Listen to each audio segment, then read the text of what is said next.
Update, brought to you by Simcox Advocates, advising businesses and families since 1949. Visit simcox.com or call 690 300.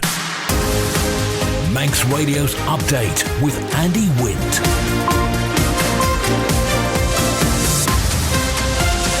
Master Mai, good evening. It's 5:30. This is Update for Wednesday, 13th of March, 2024 from Manx Radio. 30 minutes looking at the latest news on the island. Background to that news and sport and business and Sea Watch and the travel updates. And the newsmakers in person this evening. Queen Camilla will be on the Isle of Man next week, declaring Douglas a city. No toilet breaks during lessons at Ballakermeen.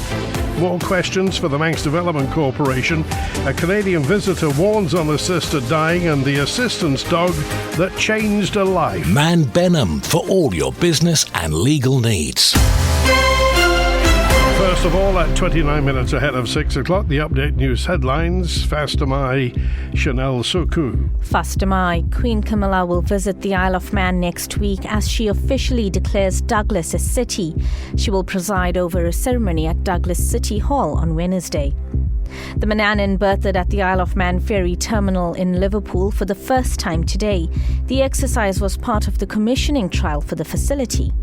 And drivers are being reminded to obey the temporary speed limit signs on the A3 Ramsey to Castletown Road at McGuinness's Corner. A 40-mile-per-hour limit is in place as the DOI deal with the collapsed roadside culvert. In international news, the Post Office Minister says the UK government will overturn the convictions of sub-postmasters in England and Wales as quickly as possible. Kevin Hollendrake's been setting out government legislation which also provides compensation to those caught up in the Horizon scandal. 5 people have been taken to hospital after a bus crashed into a block of flats in Paisley. It happened at around lunchtime and the driver was one of those treated by paramedics.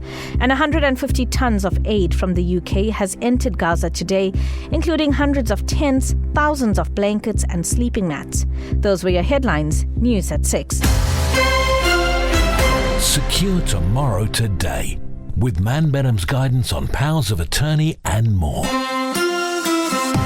Manx Radio Weather with Manx Glass and Glazing. Garamaya, thank you, Chanel. From the Ronaldsway Met Office, some occasional strong winds in the North Irish Sea. State of sea, mainly moderate and rough tomorrow morning. Periodic drizzle this evening on a light to moderate westerly, backing easterly as the night goes on. Overnight minimum is 7 degrees. For Thursday, Jordan, wet and windy first thing, fresh to strong southwesterly. It'll be drier after lunchtime, daylight maximum 12 degrees, down to 6 through the night. And for Friday, a wet start, then bright and sunny intervals, later on the moderate to fresh southwesterly, backing northwesterly up to 12 degrees on Friday. The sun sets this evening at 20 past 6, low water 2 minutes before 8, high water 16 minutes before 2 a.m, sunrise 26 minutes before 7.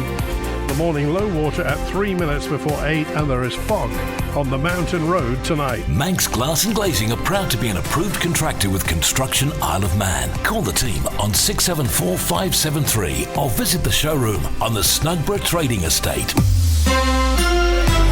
Her Majesty Queen Camilla will visit the Isle of Man next week as she officially declares Douglas a city. Chanel's back with the detail. The island's capital was given the accolade as part of the celebrations for Queen Elizabeth II's Platinum Jubilee in May 2022. Camilla will preside over a ceremony at Douglas City Hall on Wednesday, after which she will unveil a commemorative plaque before meeting well-wishers outside. She will then be escorted to Government House, where she will be introduced to a number of representatives from local charities and community groups. Mayor of Douglas Council, Natalie Byron-Tia, says it is with enormous pride that the council looks forward to welcoming Her Majesty to Douglas. She adds this will be an historic moment and one that all those who attend will remember for a long time. Further details will be confirmed over the next few days to allow residents and other well-wishers to gather and welcome Camilla. Council leader Claire Wells says she's sure there will be a throng of crowds to greet Her Majesty when she arrives at City Hall. Douglas was one of 8 communities in the British Isles to receive the city honour. Students at Ballakermeen High School have been told they're not allowed to leave lessons to go to the toilet unless they have a medical issue or it's an extraordinary situation. That story with Siobhan Fletcher. The head teacher has written to parents and carers to inform them that increased supervision around toilets is being put into place. Graham Corrin says it's part of efforts to ensure the school is creating a classroom environment that is conducive to effective learning and will help make every second count. He says too many students are requesting to leave lessons to go to the toilet, and as a result they are missing large chunks of lesson time and learning. Parents and carers are being asked to encourage their children to use the toilet before school or at break times or lunchtime instead. Pupils are being reminded that multiple occupancy of toilet cubicles is not permitted. Anyone caught breaking this rule has been warned they could be suspended. Several toilet cubicles at the Douglas Secondary School are out of action due to vandalism. There is CCTV in the toilet areas, but this does not cover the cubicles themselves. The letter also highlights that school attendance is significantly below the target of 95%. Well, in response to this letter, Manx Radio contacted the Department of Health and Social Care and Ballakermeen directly, and as a result, the head teacher has come out in defence of the secondary school's new rules around visiting the toilets during lesson time. In a statement to Manx Radio, Mr. Corrin says there will of course be times and situations where students need to leave lessons, and teachers are able to show understanding and use their professional judgment and discretion. He says on one day this week, 163 students were permitted to leave lessons for a number of reasons. Mr. Corrin says they are embedding a culture at Ballakermeen where every second of learning time counts. He says this means we are working together, adults and students, as a team. He adds, in my letter to parents, I outlined the rationale for the actions that we have taken regarding toilet facilities, which are intended to ensure that lesson time is not missed. Fast to my good evening, 23 minutes before 6 on Update Tonight. No departure or arrival delays reported at Ronaldsway so far.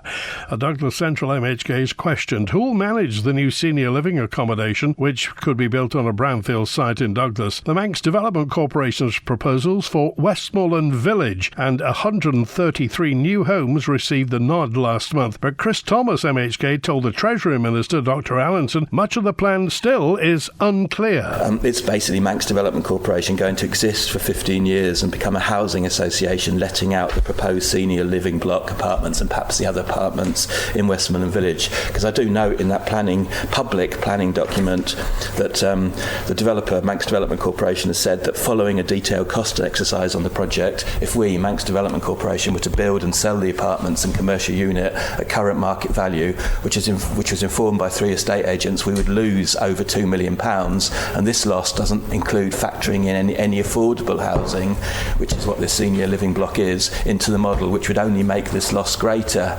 The only business model, finance model, which works for this development is to refurbish and then retain the building for rent over 15 years. What the Manx Development Corporation are doing is developing a brownfield site. It's quite clear that development of these sites is above and beyond the cost of a normal development of the site, which is why they've lain vacant for so long and why the MDC was created in the first place, to actually spur on development. The Honourable Member is quite right when they've done their calculations to actually get a positive return, but still far less than that would be expected in the commercial sector, that renting these new homes is the best way of getting that return.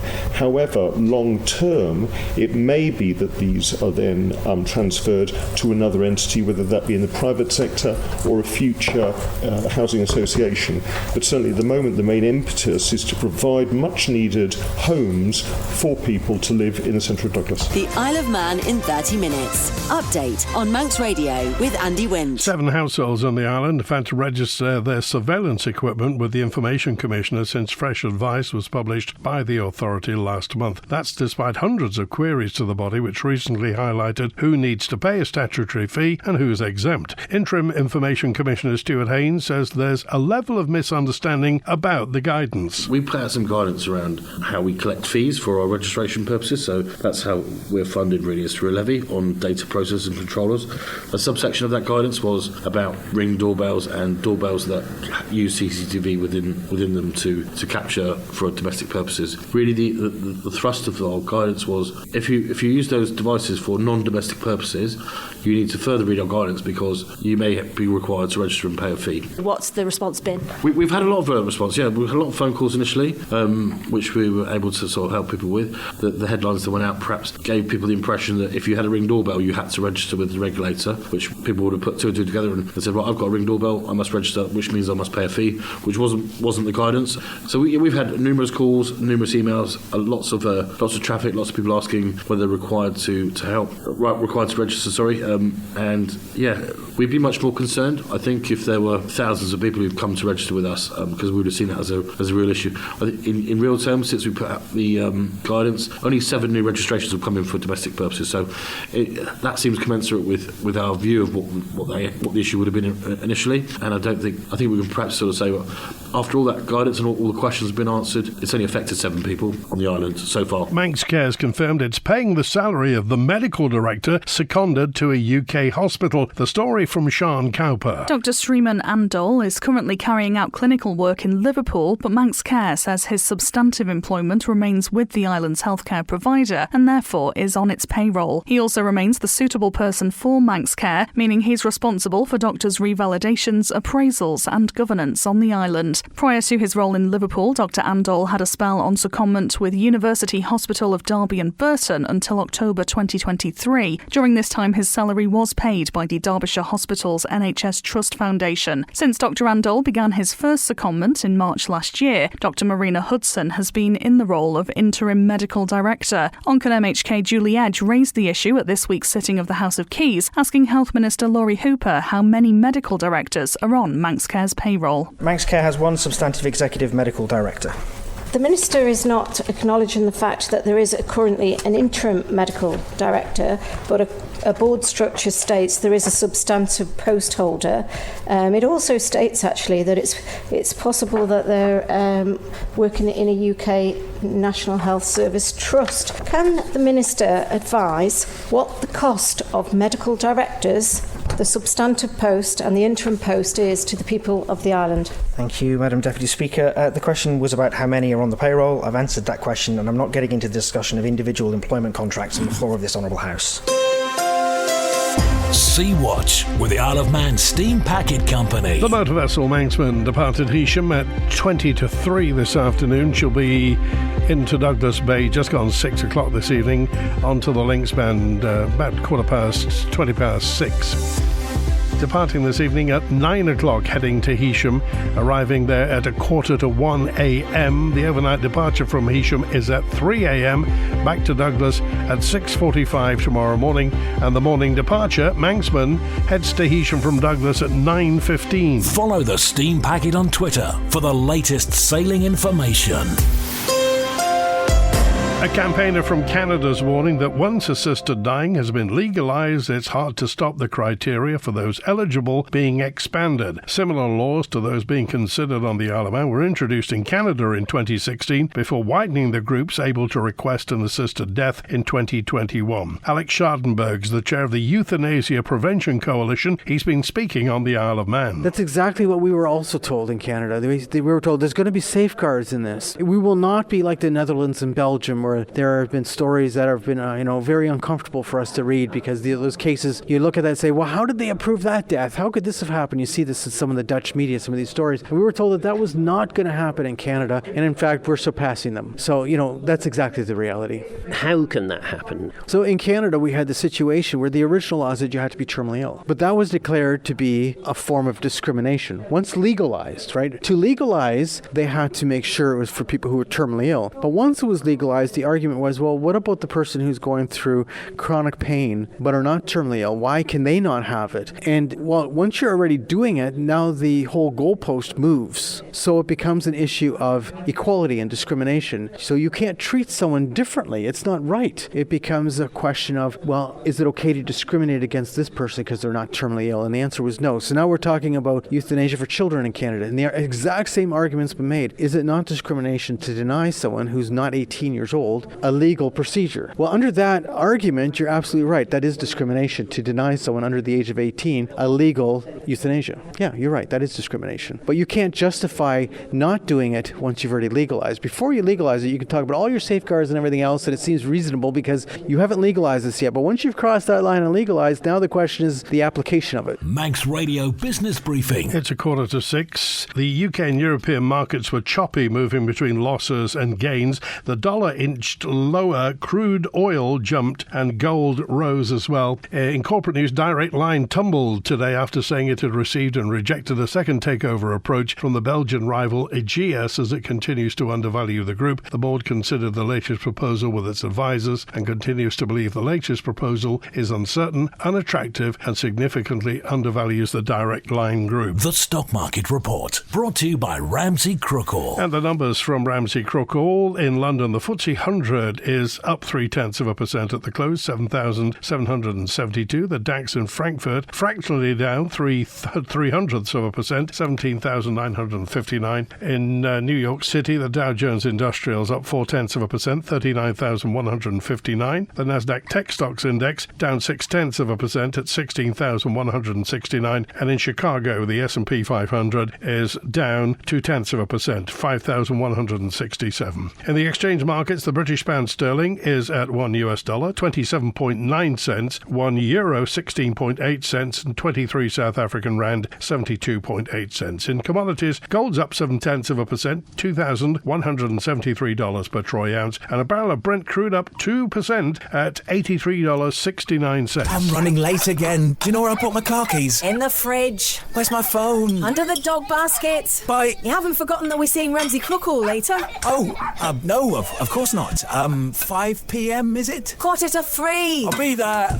Life is busy. That's why Ramsey Crookall's team takes time to help you make a mindful investment decision, considering all the options, giving you full control of your financial future. Less stress, more assurance. Forgot to put my shoes on. See how we can make your money work for you. Call 717171 or visit ramseycrookall.com. Licensed and regulated by the Isle of Man Financial Services Authority. A Manx resident's been highlighting what difference having an assistance dog has made to her life. Alicia Newsom was diagnosed with a condition at the age of 16, which means she has seizures, but having Wilfred means she can now live independently. He's a seizure alert assistance dog. His name is Wilfred. He alerts me to my seizures and responds and brings me round.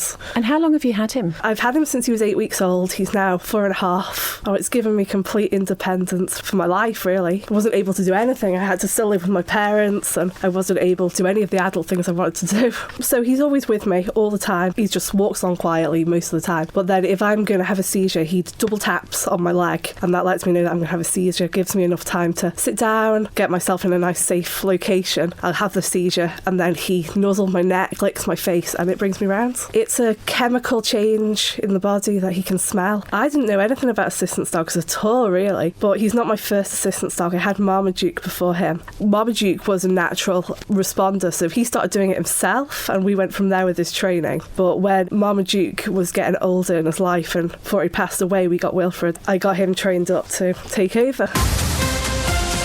Update, brought to you by Simcox Advocates, advising businesses and families since 1949. Visit simcox.com or call 690 300. Manx Radio Sport. Fast am I, Rob Pritchard. Fast am I. Good evening. Starting with motorsport, and James Hillier will reunite with Bournemouth Kawasaki for the 2024 Isle of Man TT races. The team confirmed the news this week, saying Hillier will join them for the Super Sport class on board the outfit's ZX636 in what is the 40th anniversary year for the Kawasaki Ninja machine. The competitor from Ringwood last rode for the team in 2019, following an 11-year spell which included a TT victory and 14 podiums. Furthermore, Bournemouth Kawasaki adds many of those podiums were achieved in the Supersport category, and they'll be pushing hard to add more podiums in 2024. Elsewhere, Hillier will race for the WTF We're the Future racing team on board a Honda Fireblade, also on the Snaefell Mountain course. In cycling, there's been more poor fortunes for Mark Cavendish after he was forced to retire mid-race in today's Milano-Torino one-day event in Italy. His team, Astana Kazakhstan, says Cavendish withdrew after experiencing gastrointestinal discomfort. For the squad, there was some positive results from the contest as Alexei Lutsenko finished in 10th position. Cavendish won the historic race back in 2022, becoming the first British rider to take victory in it until that point. Cricket now, and Crosby Cricket Club have suffered a third straight defeat in their European Cricket League campaign in Malaga, Spain this afternoon. Facing Guernsey-based side Independence,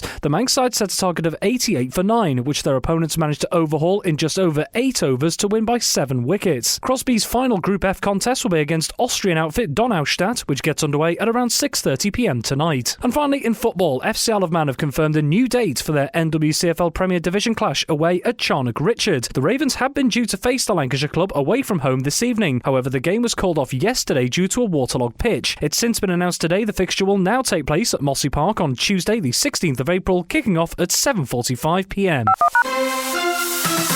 Manx Radio Travel, driven by Quayside Tyres and Service Centre. Inbound at Ronalds Way, the 5:25 Loganair from Manchester touched down about 10 minutes ago. Next, it's the 7:30 EasyJet from London Gatwick, the 5 to 8 returning patient transfer Loganair from Liverpool, and the 8 o'clock Loganair from London City. They're all showing on time. Outbound, the 6 o'clock Loganair to Liverpool and the 8 o'clock EasyJet back to London Gatwick. On the roads in Douglas, Hillside Avenue is closed through to Circular Road for adjacent office window replacement. A section of Switzerland Road's closed through to November for construction work. Temporary lights on Brighton Terrace at the Mount Bradder junction for gas main replacement. In Starvey, phase closures on the Starvey Road for water main work, and in Colby, water main work on Ballakilferry roads from phase closures. Between the Cronk and Sandygate, temporary lights on Ballamona Road for water main laying, and Craignabar through to Hilbury's got temporary lights on the TT course and a 40-mile-an-hour speed limit. Between Cronkovody and Bagarrow, temporary lights on the TT course near Handley's Corner for drainage work. Temporary lights on the Lazaire Road at Kerramore near Sulby for work on the pavements, and between Sulby Bridge and St Jude's, the St Jude's Road's closed for resurfacing. Temporary lights in Onken on Governor's Road between Blackberry Lane and Corkills Roundabout for patching work. In Andreas, Cairndrockett Road's closed in phases for water main work south of Kirkmichael, closures on the Ballalai Road for water main work, and the matrix signs from Hilbury, Sulby, Bagarrow and Ramsey to the mountain showing fog on the mountain road. Ask how you can spread the cost interest-free at Quayside. Manx Care's exploring the possibility of providing baby loss certificates to those on the Isle of Man who've had a miscarriage. It's after a scheme was introduced in England letting bereaved parents who lose a baby before 24 weeks of pregnancy claim a certificate in recognition of their loss. The Health Minister, Laurie Hooper, MHK, was asked about the plans in the House of Keys. Losing a baby is a distressing experience for anyone, and having a formal recognition of this devastating loss can help support bereaved parents through their grief. The UK government has launched a voluntary scheme to allow parents to record and receive a certificate to provide recognition of their loss. The certificate is available for either parent to access following a loss under 24 weeks, and the scheme in England, went live on the 22nd of February this year. Following the launch of this scheme, Manx Care's lead midwife for bereavement care has made inquiries introducing a similar scheme for Manx residents. A meeting was scheduled on the 8th of March with a local charity that supports families who've lost a baby to gain their feedback and expectations around baby loss certificates. Following this, Manx Care plan to have further meetings with the Isle of Man Registrar to discuss and explore the possibility of implementing a similar scheme on the island for Manx residents. Until an official Manx scheme can be introduced, Manx Care Maternity Services will continue to offer parents the option of a commemorative certificate of birth, which is available from the Stillbirth and Neonatal Death Society website. Update. Brought to you by Simcox Advocates. Faster Mai, good evening. Thanks for joining Manx Radio. Remember, if you're on social media, you can like Manx Radio on Facebook, subscribe to our YouTube channel, and if you use Twitter or LinkedIn, follow Manx Radio on your Twitter or LinkedIn feed, and it'll tell you the moment that the Update podcast is published and available to listen to. It's usually within 30 minutes of the end of the broadcast, and we really appreciate if you're listening on a podcast anywhere in the world, any time of day or night. You're really welcome. More than £2 million has been spent running the air ambulance service in the last financial year. The story from Tessa Hawley. The Department of Health and Social Care says it costs around £4,000 to transport each patient to the UK for hospital treatment. The figures have been released in response to a Tynwald question posed by Russian MHK and Speaker of the House of Keys, Ewan Watterson. He wanted to know the total cost of operating the service in 2023 to 2024 and how value for money money is assessed.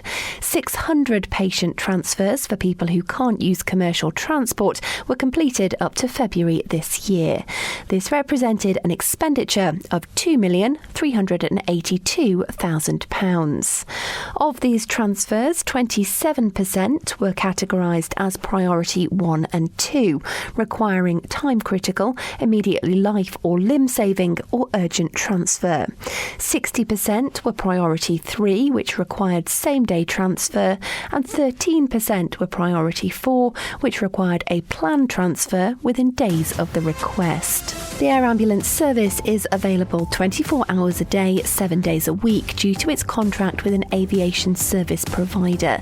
It's supported by a Manx Care Air Ambulance coordinator, with air ambulance doctors also available 24/7 to join transfer practitioners for critical care transfers. Despite significant inflationary pressures, major incidents and increasing demand on the services over the last 6 years, the DHSC says the average cost per transfer has remained steady. This, it says, has been achieved by continuous improvement to service efficiency, which is focused on making best use of contracted hours and already committed flying hours. You can find out more at manxradio.com. That's it for Update Tonight, compiled from the resources of Manx Radio's news department. Thanks to newsreader Chanel Suku, producer Amy Griffiths. After the news at 6, the arts programme Spotlight with Howie King, greatest hits at 6:30, Ernie Thorne, the opera hour at 9, and Update returns Thursday evening at 5:30 with another half hour about the Isle of Man. WINT